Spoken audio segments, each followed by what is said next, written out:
இது 1964 ஒரு காலை கங்கதியன் அறிய தொடங்கும் ஒரு நாள். மீரா தாத்தாவுடன் கங்கை கரைக்கு மெதுவாக இறங்கினாள்.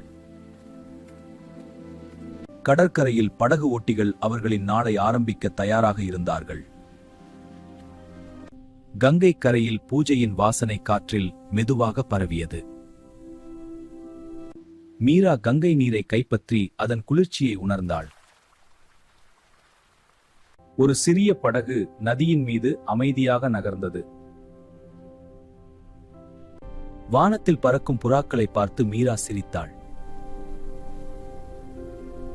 தாத்தா பழைய கதைகளை சொல்ல மீரா கவனமாக கேட்டாள். ஒரு சிறிய தீபம் கங்கை நீரில் மெதுவாக மிதந்தது. அந்த சிறிய காலை மீராவின் நினைவுகளில் என்றும் வாழ்ந்தது.